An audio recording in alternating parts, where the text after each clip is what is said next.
I'm here to introduce you to a new benefit that members of the California Hispanic Chambers of Commerce have by virtue of their membership. It's a new way of thinking about healthcare, and today we're just going to give you the 30,000-foot view. Thank you for attending. Next slide. Today we're going to discuss, if I can see the screen here, okay. So we're going to discuss the basics of the program, who's eligible to enroll. We're going to compare, we're going to look at the program in light of the California individual mandate. We're going to discuss briefly what makes this unique and a couple of other things. And the bottom line is we'll leave you with some information about how to get more information, get in touch with us. Next slide. Okay, so the first one is who is eligible to enroll?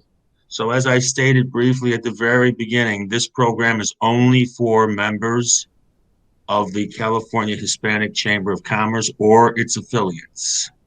And it's my understanding that there are 50 or 60 affiliates. So there's quite a number of people, but it is exclusive. You have to be a member to enroll. There's no open enrollment, and individual members of the employers that belong to the chambers are eligible to enroll. Enrollment's done online. It's quick, it's easy, it takes just a couple of minutes. There's no open enrollment period. Enrollments can be taken all year round. We're enrolling now. Okay. Now, some of you might be aware that as of this past January the 1st, remember when 2020 was just starting? Who knew? But the California, in addition to everything else that's happened to us, the individual mandate came back to the state of California. And to comply with that, you have to fulfill certain requirements with your health care. Everybody's required to have minimal essential coverage. Well, our plans satisfy that mandate. And a person who's enrolled in one of our plans is in compliance with the California individual mandate. Okay, next slide. Thank you, Christine. Okay, so let's look at the basics of this. What we've tried to do is look at healthcare in a different way.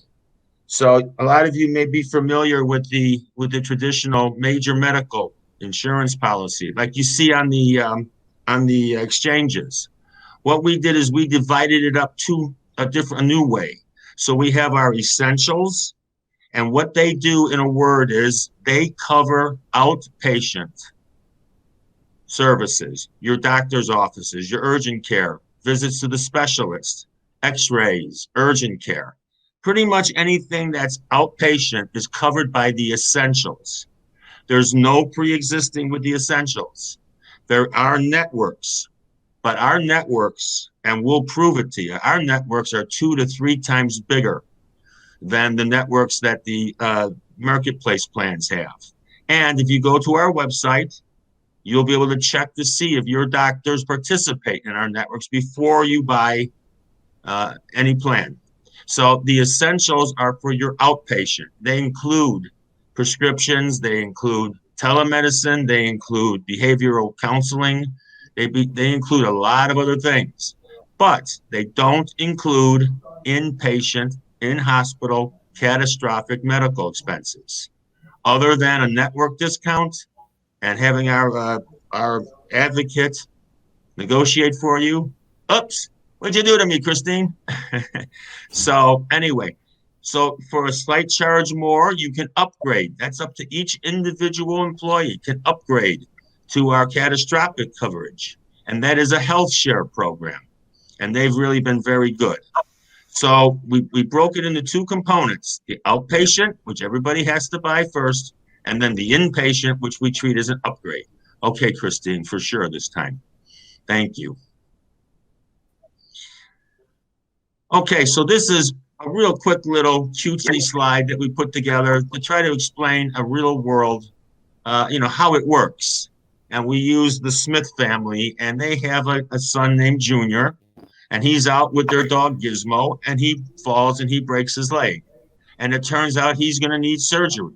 Now, they took the essential plan called Choice Care. We have 3 different choices of essential plans.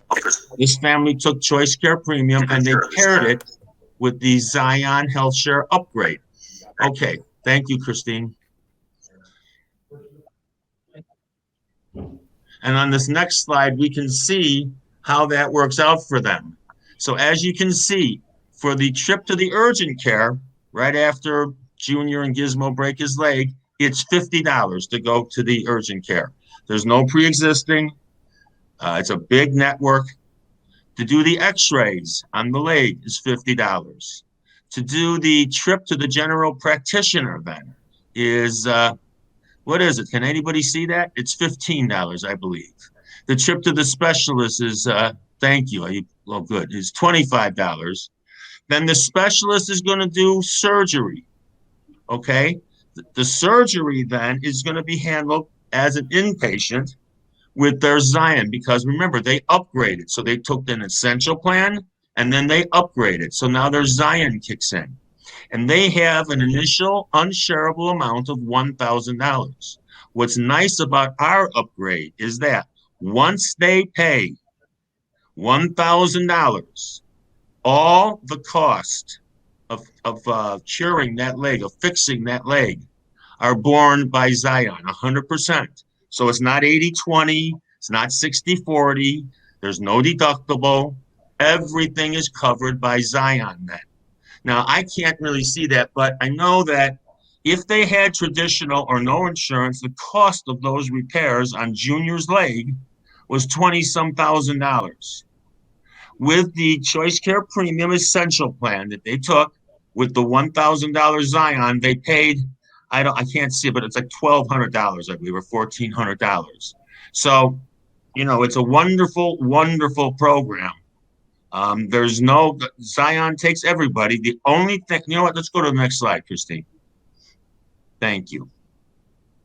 Okay, so now we can see the marketplace and compare the cost of this. We've talked a few minutes about the benefits. Now let's talk about the costs.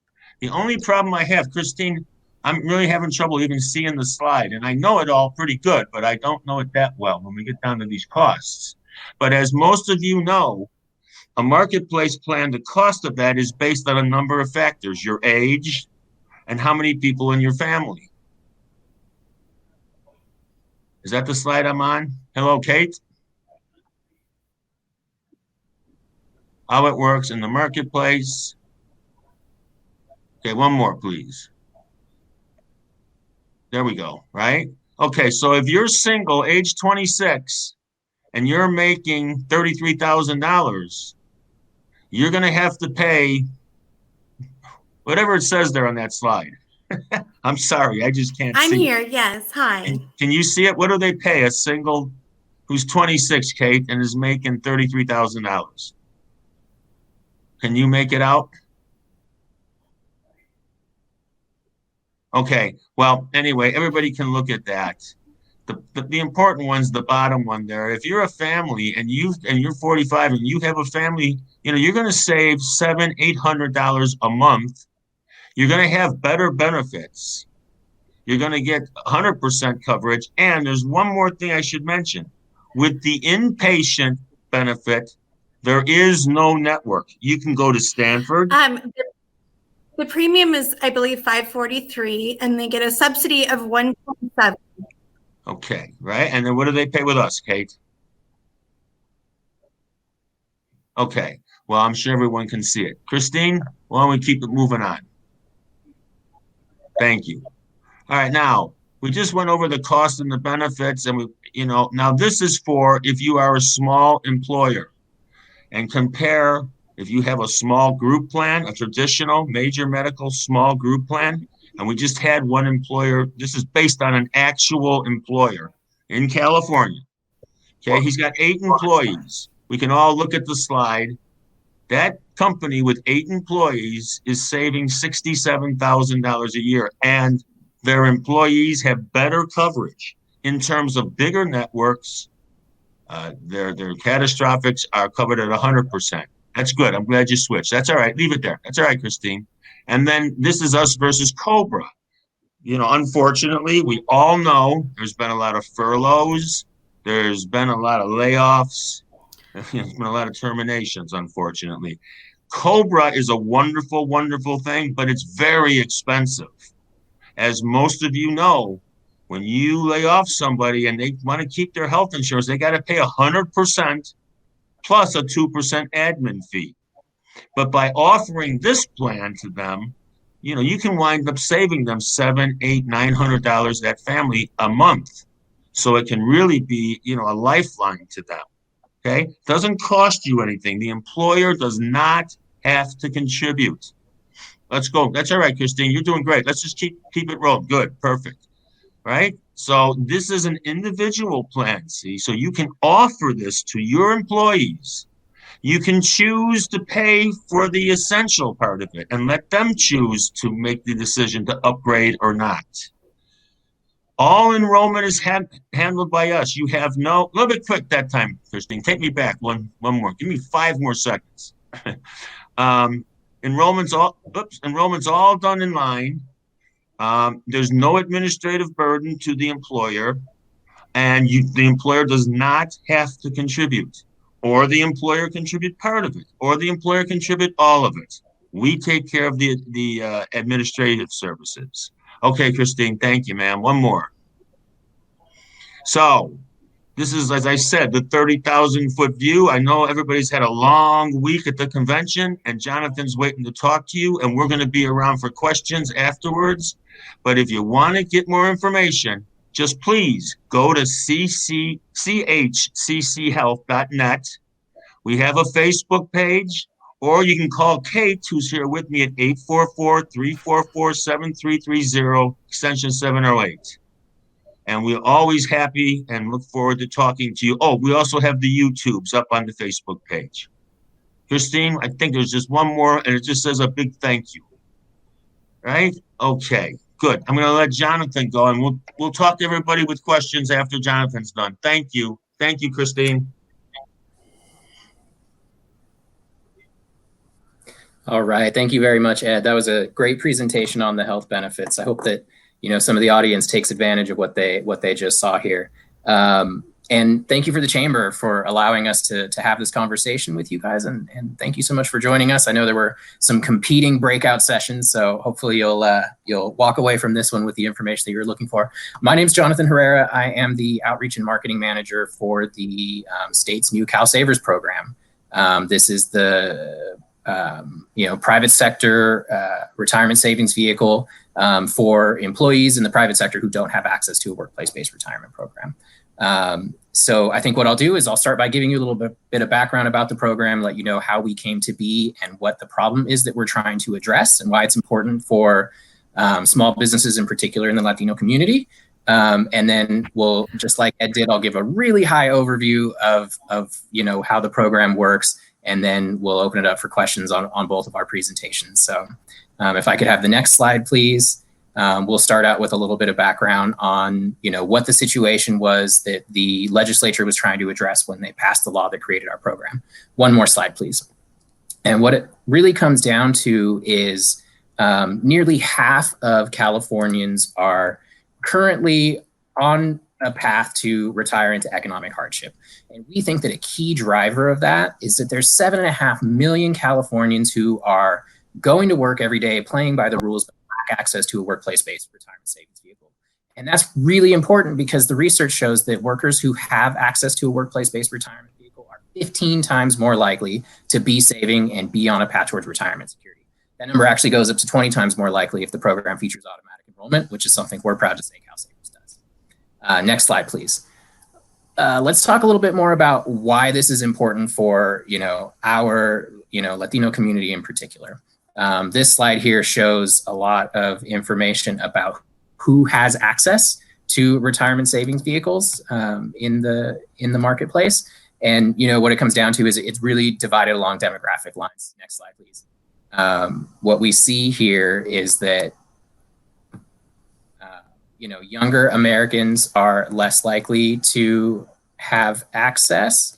And because of that, they have less wealth than their parents did at a similar age.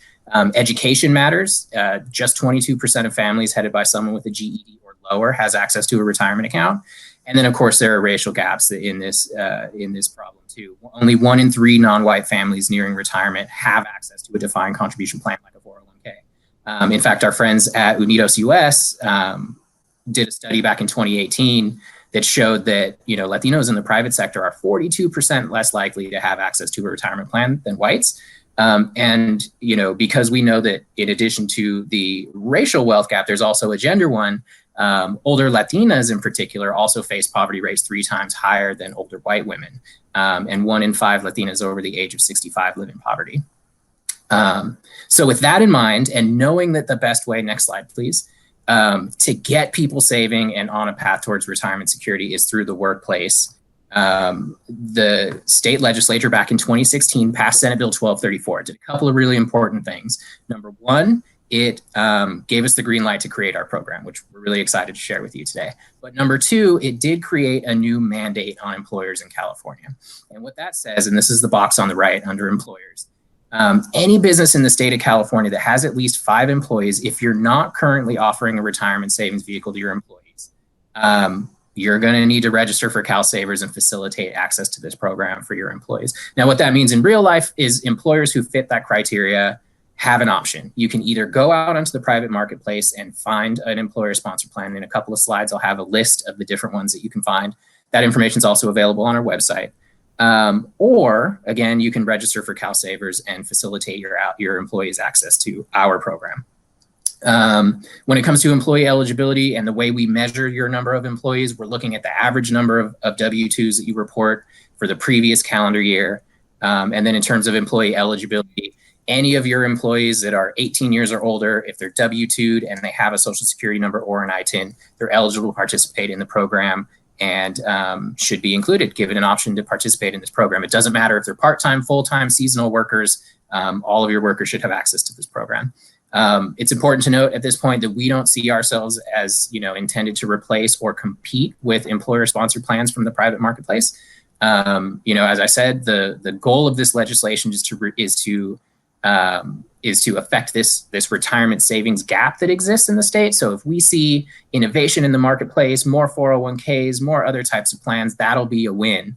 We're not measuring our success based on how many employers sign up for our program and facilitate this for their employees. Next slide, please. So drilling down a little bit more on this mandate, we launched the program back in July of 2019 last year. And starting with the launch, the deadlines for compliance roll out over 3 years from then. The first one actually just passed last month.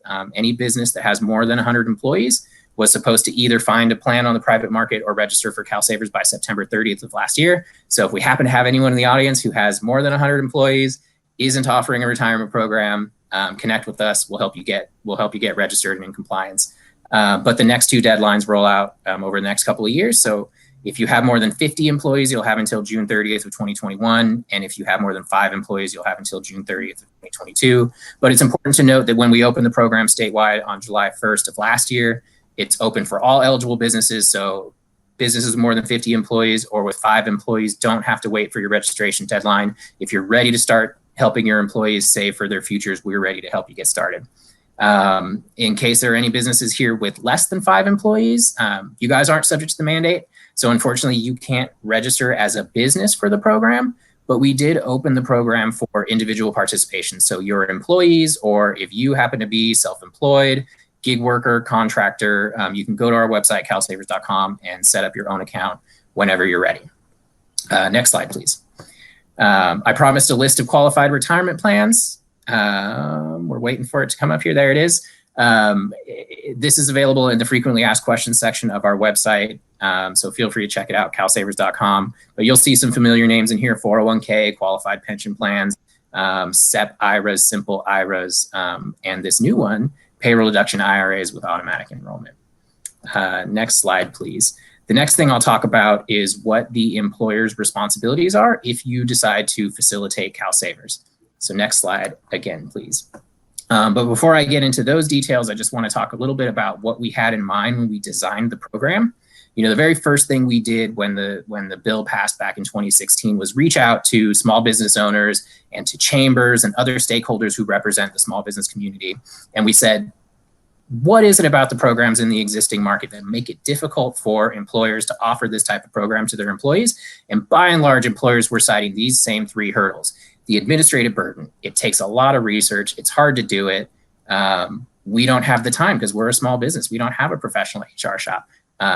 I'm doing HR. I'm the main salesperson. I own the business. I'm wearing too many hats to handle a retirement plan. Number 2 is the fees. There's startup costs. There's ongoing costs. A lot of businesses end up hiring consultants to help them with this. And then, of course, there's a fiduciary liability. If an employer is sponsoring a retirement plan, they have to monitor the fees and the investments. And if something goes wrong, they're potentially liable. So CalSavers was designed to address all 3 of those factors. It's very easy to facilitate. The responsibilities are pretty limited. I'm going to talk about that next. There are no fees for the employer, no startup costs, no ongoing costs. The program is going to be entirely self-sufficient based on the small fee that we charge the participants, the savers.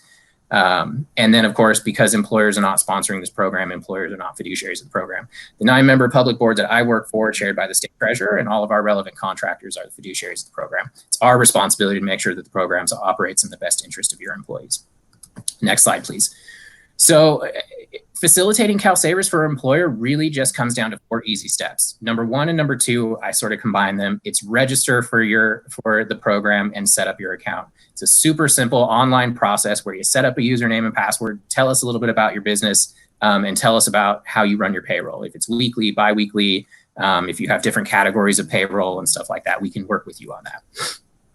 After that, employers are required to submit a roster of their employees and then maintain that going forward.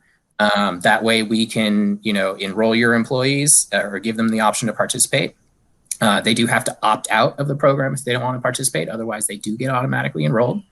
And then the 4th responsibility for employers is just to submit those employee contributions as part of your existing payroll process. So when you run payroll, you do a simple deduction for the participating employees' contributions, and you send that to the program. That's it. And those last 2 things are really the only ongoing requirements, is maintaining that roster. So you're adding new employees to your list when you hire them, marking them as inactive if you want to when they leave. And then, as I said, submitting employee contributions for those who are participating as part of your existing payroll process. A few things employers will not experience. You will not incur any program fees. You don't have any fiduciary responsibility. I mentioned that, both of those already. And you're not allowed to make an employer contribution. Unfortunately, this is not an ERISA plan. So employer match, for example, is not allowed. And then there's a few things that employers shouldn't be doing. You shouldn't be encouraging or discouraging participation. You shouldn't be providing investment advice or advice about taxes or participation. If that's not your business, you shouldn't be getting into it, right? And then you don't manage investment options, process distributions, or make any of the changes that employees have to make to all of that is done directly with the program, so that you as the employer don't have to deal with that administrative burden. The program will communicate to you any important changes that your employees make, so that you have enough time to make changes in your payroll if it's necessary. Next slide, please. So let's talk a little bit about what your employees get. One more slide, please. And just like our goal was to create a simple program for employers, we're hoping our goal was also to make it as easy as possible for your employees. So it's all based on an automatic payroll deduction IRA, same rules as any other IRA on the marketplace that you can get from your local bank. Key difference here is we're working directly with you as the small business owner to facilitate your employees' automatic enrollment and those automatic payroll contributions. It's completely voluntary for your employees. As I mentioned, it is designed as automatic enrollment, which means they do have to opt out if they don't want to participate, but they can opt out and opt back in at any time. We wanted it to be as simple as possible for your employees. So that starts with the automatic enrollment. A lot of folks will just get automatically enrolled and never customize their settings. And that's great, right? Retirement savings is supposed to be about set it and forget it. Start saving, get yourself on a path towards retirement security. And we've designed our default settings so that most people, even if they get automatically enrolled, are going to be an appropriate investment option for them for their age. Or if they want to engage with us and customize their settings, we've got, they have complete control over their contribution rate, and they have control over how they invest their money We have a very simple menu of 5 investment options that we think sort of operate on the spectrum of, a little bit more conservative to a little bit more risky or a little bit more aggressive, so that people can, customize in a way that feels good for them. The program is completely portable because it's not tied to the employer, and especially in these days with the mobile workforce and people moving around a lot, people's CalSavers accounts follow them wherever they go. If they end up leaving your place of employment and they end up somewhere else that participates in CalSavers, they can start making contributions into their existing account. If not, they can keep their account on the side and let it grow on its own, or they can roll those monies into an employer-sponsored plan at their new employer if it allows it. But they can always keep their account on their own if they want to. And then, as I mentioned, the program is entirely self-sustaining based on the fees that we charge the participants. So savers do pay a low cost or a very, very small annualized fee that covers the program administration and the investment management costs. But right now, that fee is less than 1%, depending on the investment option that the person chooses. They pay anywhere between 85 cents and 95 cents per year for every $100 they have in their account. And then that fee will automatically decline as the program grows and reaches scale. Next slide, please.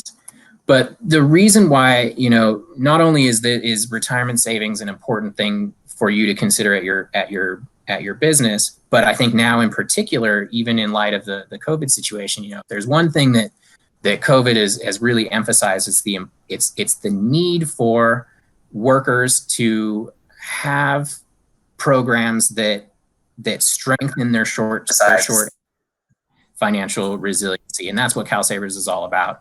Really, in the long term, this is why it's important for your employees. This is just a very basic scenario to try to demonstrate how compound interest works. So we've got a young worker, 25 years of age, making relatively minimum wage. We start them off at $30,000 a year. And all they do is follow the default settings on CalSavers. So they start with a 5% contribution rate. They bump up their contribution rate 1% per year until it reaches 8%, to get themselves on a good path towards retirement security. At the end of a 40-year career, when they reach 65 years of age, they've saved up close to $340,000. And what's most important about this is look at the total amount of contributions. They've only contributed $119,000 of their own money. The rest of that is the compound interest growing over time. Now, keep in mind, this is not an example or a guaranteed return in CalSavers. This is just, a hypothetical scenario with an assumed 5% rate of return, just to demonstrate what, the idea behind investment accounts, but, not an unreasonable assumption either. And just for comparison's sake, next slide, please. I wanted to just sort of demonstrate that in comparison to someone who just saves in their bank account. So we have someone same age, 25 years of age, same income, but instead of investing in a retirement account, they just put their money in their bank account. You'll notice that they contributed the same amount over their career, just over $119,000.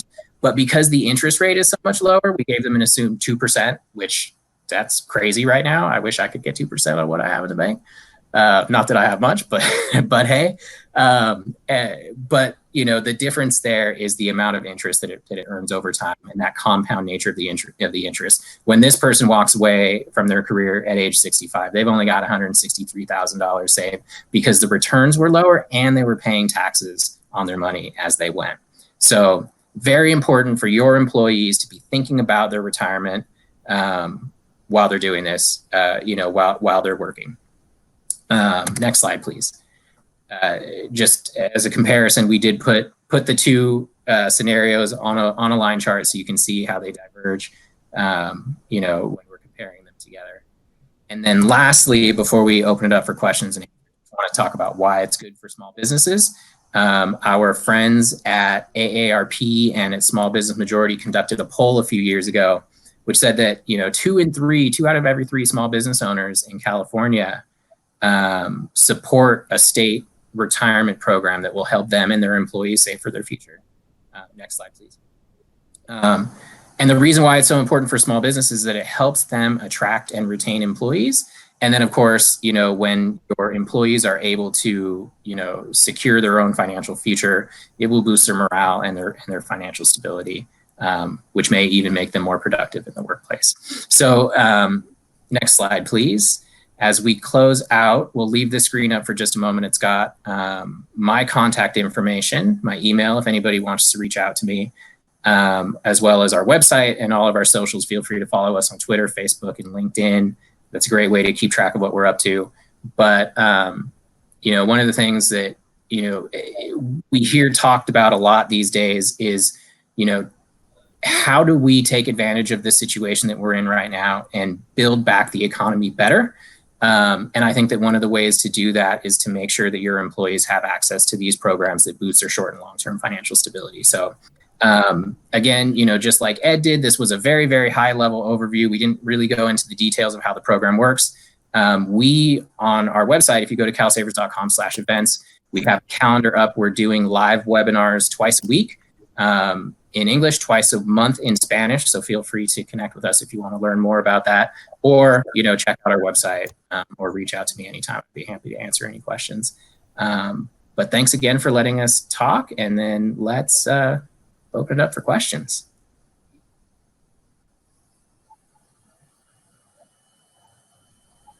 Kate, you handle the questions for us, okay? I'm going back on mute. Yes?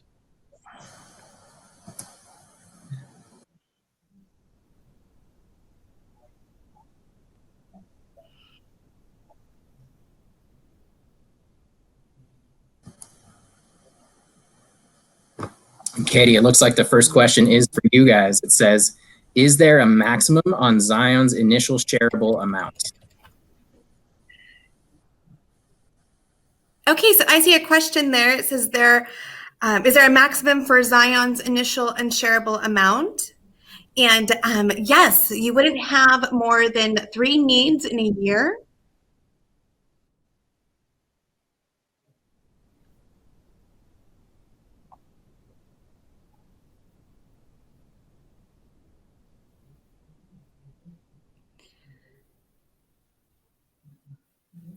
I think there was a delay. I started to answer. I'm sorry. Can you guys hear me? Yeah, maybe I better do this, Kate. You seem to have it. So no, you only pay the initial unshareable amount, a maximum per family of 3 times a year. So it operates very much like a maximum out of pocket.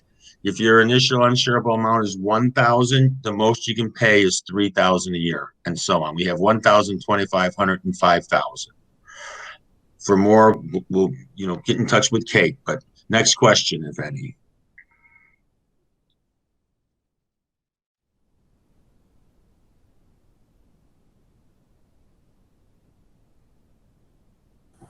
Yeah, the next one's yours too. It says, when is open enrollment for the health plan? I'm sorry. When is open enrollment? Okay, I'm sorry. There is no, as I mentioned in briefly in my presentation, there is no open enrollment period with our program. Enrollments are taken year-round online, or we'll do it telephonically to give somebody assistance, but there's no official open enrollment period. Thank you.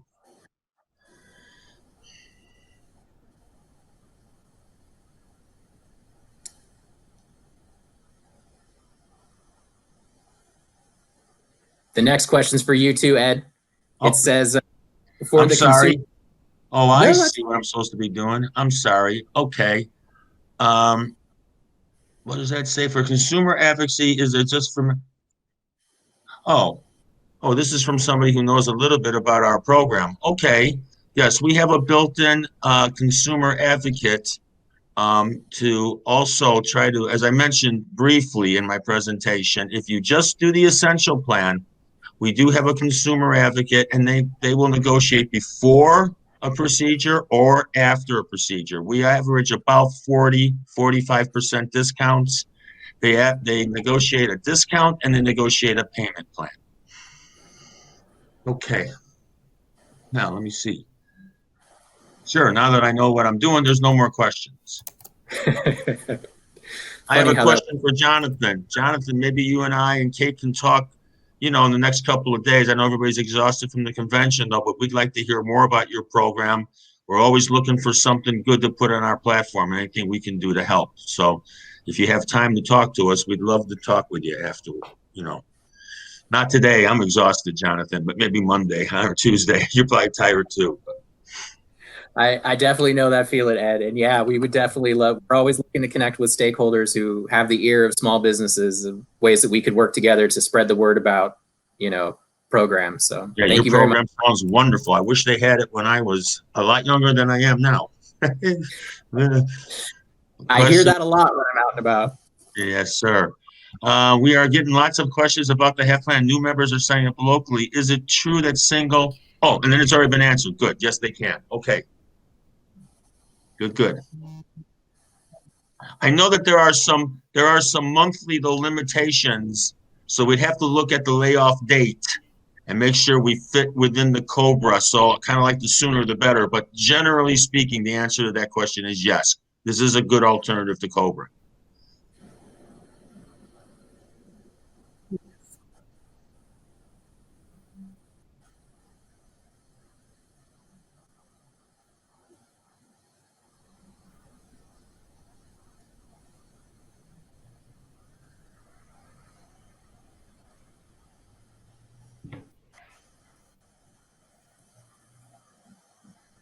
It's lucky for you, Jonathan, that I didn't see how to maximize the slides, because I probably would have eaten up the whole hour if I could have seen what I was doing there.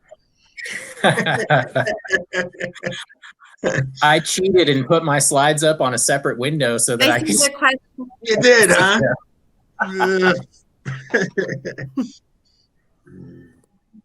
What are the co-pays for? There are no for the behavioral health program. No Somebody's on the website here, Kate. But there are no co-pays for the behavioral health. Now, the behavioral health benefit is telephonic, and it does not include the prescription drugs. In other words, they will not prescribe drugs. They are counselors, not doctors. However, it's 24/7, 365. There's no limit, and there's no co-pays.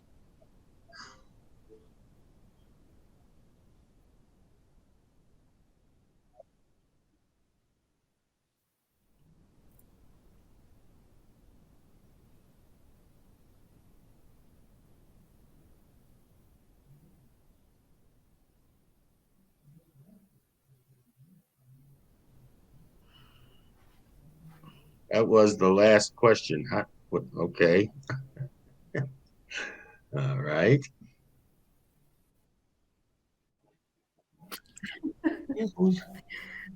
Garcia. Oh, that was the last question from Angel Well, I Garcia. apologize. My Wi-Fi was not the best.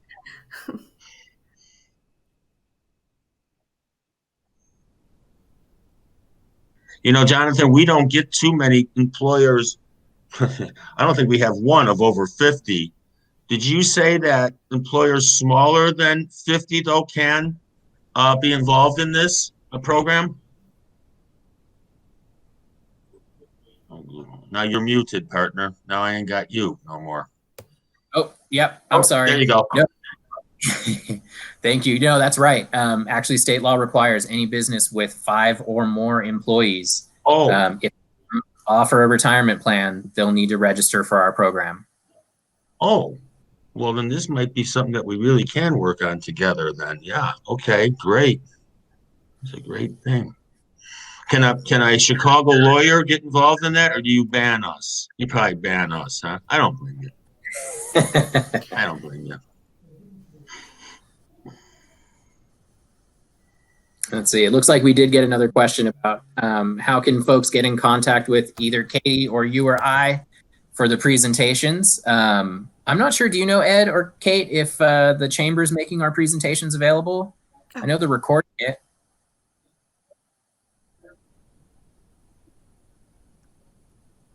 Oh, I think we lost Kate again. I believe so. Yeah.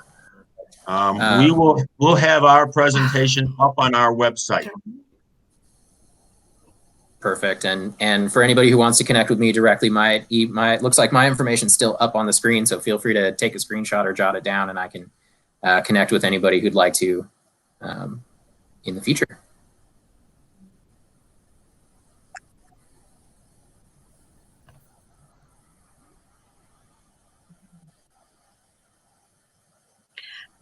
I see a You know, question that says, how can the CHCC healthcare program save a small business money? right. Give us a call. We'd love to go through your bill with you and go line by line as a comparison and find out how we can help save you money. I think both of these, I don't want to put words in Jonathan's mouth, but I think both of these programs, they're all about saving small business money and making more resources available to small business, which is why it's a really good thing for the small business to belong to the California Hispanic Chambers of Commerce or one of its affiliates. But these are both resources that can save you and can save your employees a lot of money and a lot of heartache. Yeah, thank you for that, Ed. We got a lot of feedback from employers when we were building the program that said that one of the biggest hurdles in offering retirement savings to their folks was the fees that it takes to do that. So we're really proud to come to market with a program that doesn't cost an employer a thing. Yeah, and we've realized that if we relieve the administrative burden of healthcare from the backs, like Jonathan was talking about his program, with our program, there's very, very little administrative burden left for small employers. And that in itself is oftentimes a great, great money saver. So. Exactly. Yeah. And we just had another question pop up, and this one's actually for me. It says, what's the value proposition for their employees and their network?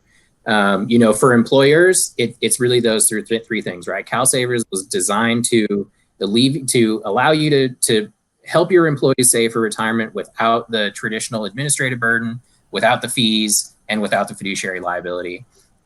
For employees, it's about a simple, portable, low-fee way to save and grow your own money. The sad reality is, as I mentioned, 7.5 million Californians go into work every day without access to a payroll deduction program, and the research shows that less than 10% of middle income folks who don't have access to a workplace-based savings vehicle don't go out on their own and start their own IRA. So this is, alleviating that access gap and making sure that everybody, no matter where they work or who they work for or where they live in California, they have access to the same tools that are traditionally only available to employees of large businesses or well-funded businesses.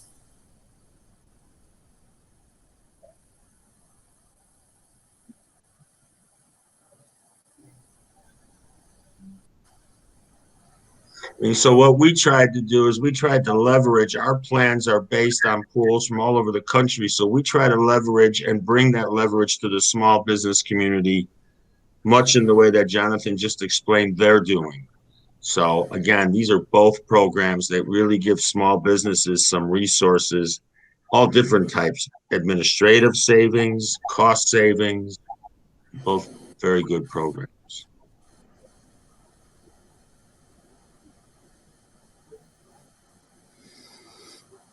Jonathan. How do we stress the urgency? Man, if I knew the answer to that question, my job would be easier. Because that's the difficult thing. Ed said it himself earlier. He said he wished that something like this was available. When I connect with folks who are closer to retirement age or who have already retired, every single one says, "I wish that I had started saving earlier." Right?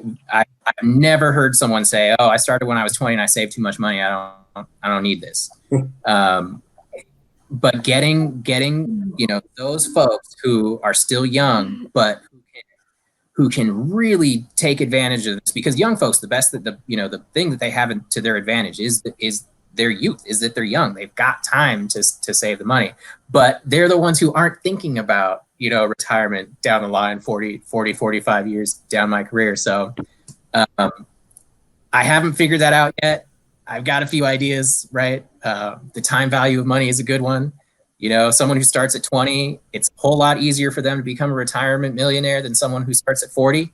But yeah, when someone finds that magic bullet, let me know. Me too. This is call to action for wait a minute. If Jonathan doesn't know, we don't know. That's an unfair question there. our plan though kind of makes it what we try, and I'm just saying with Jonathan's plan. Our plan is targeted at the individual. So if you opt in, you go to our website and then just tell your employees that this is available to them. Another way to make the call to action is, and unfortunately in Jonathan's program, the employer can't make a contribution. In our plan, the employer can make a contribution. Yeah. And an interesting scenario might be for the employer to pay for the essentials, the basic plan. Get people in to see the doctors. Get them in to see doctors that they want to see. Have them be able to I take think maybe opting in. Huh? Oops, should I be quiet? No? Okay. So, I mean, that's how you make the call to action to your employees. Make it available to them. Make them aware of it, and they'll take care of the rest, I'm sure.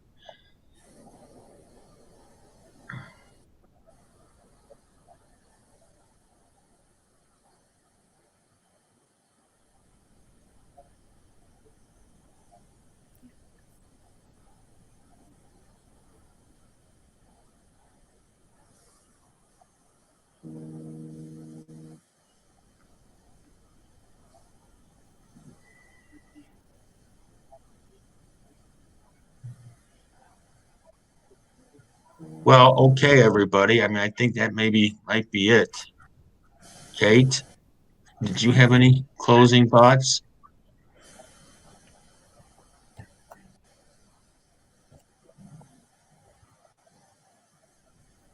Yeah. Okay. She thinks she's delayed. But I think maybe that might be it for the questions. So it was a pleasure. Thank you so much, Christine. And Jonathan, I'm sincere. We'd like very much to talk to you, sir, to see if we can facilitate and get the word out, the call to action out to our platform. Yeah, I'll ask the chamber to see if they can connect us. And then, just in closing, thank you to everybody who joined us today. I hope you found our presentations, Ed's and mine, useful.